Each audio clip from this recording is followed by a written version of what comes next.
Hi, today I'd like you to tell me if there is something that's been on your mind for a really long time.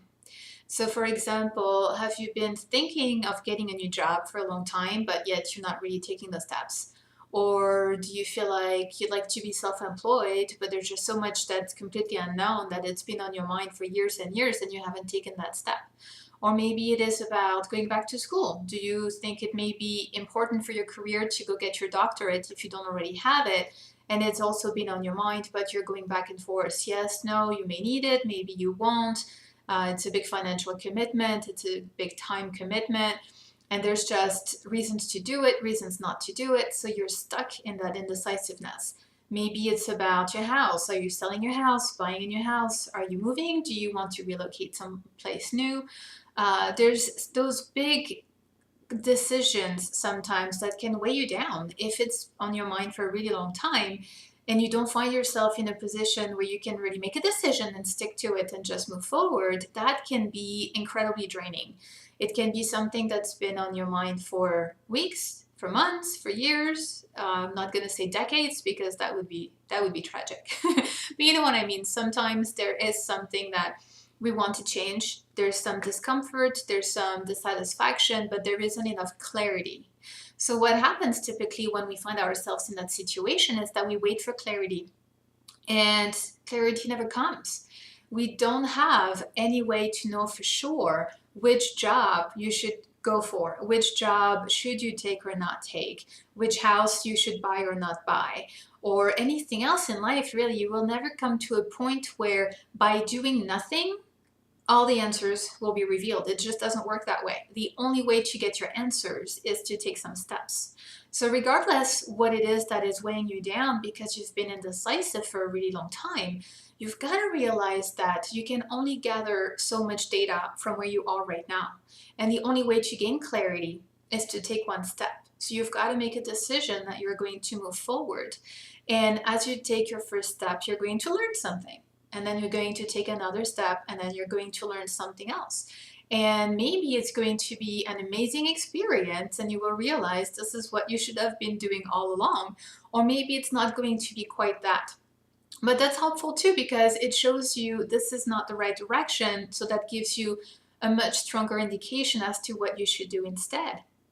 So when you're making a decision, whether it is ultimately the one you might call the right one or not, it always takes you closer to getting what you want, because when it's not it, it shows you what it actually is. And that's the only way to make progress. That's the only way to have what you want to have in life, is to take some chances. So obviously, I'm not suggesting that you should be impulsive or reckless. You've got to make the best decision you can with what you know, but don't wait to know everything because it's just never going to happen this way. You absolutely have to make a decision. And I'm talking about big life decisions, but the truth is, it tends to be the way people are wired. Some people tend to fear failure or even just regret, not even failure. Sometimes they just can't stand the idea of making the wrong decision. So they wait too long on just about everything. And the cost of that is enormous. I'm not just talking about the financial cost, but the cost emotionally, the cost in how you live your life, what kind of examples you're setting for your kids, what kind of examples you're setting for your staff, even. So you've got to ask yourself, am I feeling stagnant? Am I really happy with the way things are? Or am I selling myself short?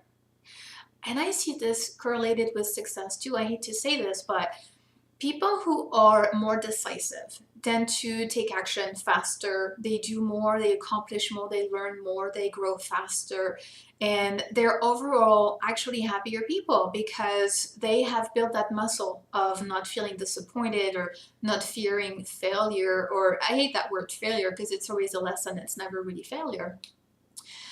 But people who are decisive just have a better life, they accomplish more, and they don't live with all that anxiety and all that fear and all that worry. And they don't ask, well, what if this goes wrong? And what if that goes wrong? And what if?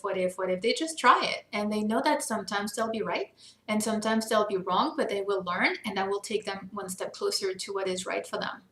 So I really encourage you to think about that. Are you being indecisive on something, and is that holding you back? And if yes, what can you decide? You've got to let go of your need to have absolute certainty because certainty cannot be revealed before you start. You have to start, got to make a decision, take a step, you'll learn more. Then you'll take another step and you'll learn more. And that's the only way to get unstuck. So think about it, put it in your comment, let me know what is holding you back, what would you like to try. And I'm just hoping that you get more courage and more desire to move forward because it feels so much worse to wait. Waiting is such a horrible, horrible emotion, and it doesn't have to be this way. So give it a chance.